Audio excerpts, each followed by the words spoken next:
Hey guys, welcome back to the Fellow YouTube channel. I'm Emily, and today we've got a fantastic topic to discuss: the art of saying no professionally at work, but with a twist. Sometimes being a team player means being ready to help others, even if it means negotiating a request. However, there are times when saying no is vital, and today we're going to equip you with some fantastic tips and examples to help you navigate this tricky terrain while keeping those positive vibes alive. So first things first, let's talk about why saying no professionally is crucial, even for the most dedicated team players. When you're always ready to help, it's a great trait, but sometimes you need to balance it in order to keep both your sanity and your work quality intact. But when should you say no at work?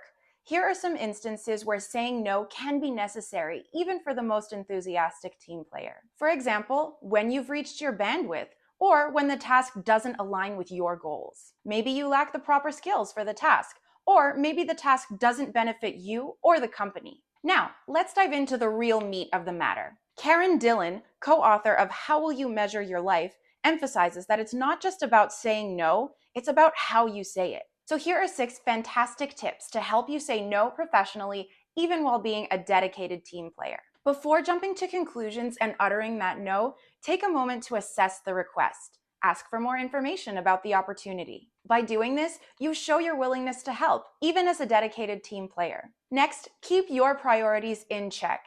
If you're swamped with essential tasks, it's perfectly okay to say no. Just don't keep it to yourself. Communicate your priorities to your coworkers and boss. This way, they'll understand why you're saying no and won't mistake it for being uncooperative. When saying no, be straightforward and authentic. Avoid wishy-washy excuses, as these can come across as insincere. If you can't take on a task, explain why honestly. It's more appreciated and understood. Remember, saying no doesn't always mean saying no to the entire task. You can offer alternatives, like suggesting a different time frame or offering to tackle a part of the task. This shows your commitment to helping while maintaining your boundaries, even as a dedicated team player. Instead of trying to be the yes person who takes on everything, aim to be the person who's known for delivering high-quality work consistently. Show your colleagues that they can rely on you for quality, not just quantity. Quality work is invaluable, and sometimes saying no ensures just that. Sometimes when we're caught off guard, we can struggle to say no effectively. So, practice. Rehearse how you would say no politely and effectively. It'll save you from those awkward moments, and it'll maintain a positive work environment. Now, let's move on to some practical examples of saying no. Whether it's to your boss, team members, or customers, here are a few ways to do it professionally. Thank you for thinking of me for Project X. However, at the moment, I'm fully dedicated to completing Project Y. I kindly request that we revisit Project X at a later date to allow me to allocate the necessary time and resources to deliver high-quality results.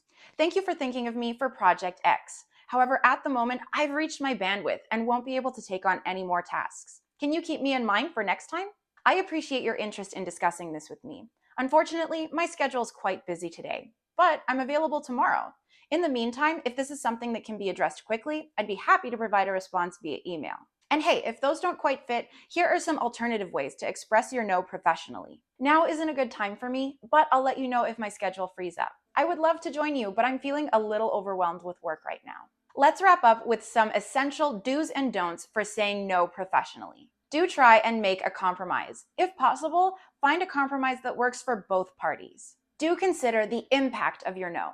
Think about how your decision impacts you and the person asking for help. Do take a moment to think. Pause, evaluate, and then decide whether to say yes or no. Don't be a pushover. Be firm yet polite when saying no. Don't give in to constant pressure. Don't compare yourself to others. Everyone has different capacities. Don't overextend yourself to match others. Don't hold back the real reason. Honesty is the best policy. Be open about why you're saying no. So there you have it, folks. Being a team player is fantastic, but learning when and how to say no professionally is essential for maintaining your work-life balance and ensuring the quality of your work, even as a dedicated team player. If you found these tips helpful, don't forget to hit that like button, subscribe, and ring that notification bell for more awesome content just like this. We're here to help you grow, both personally and professionally. Thanks for joining us today, and we'll catch you in the next video.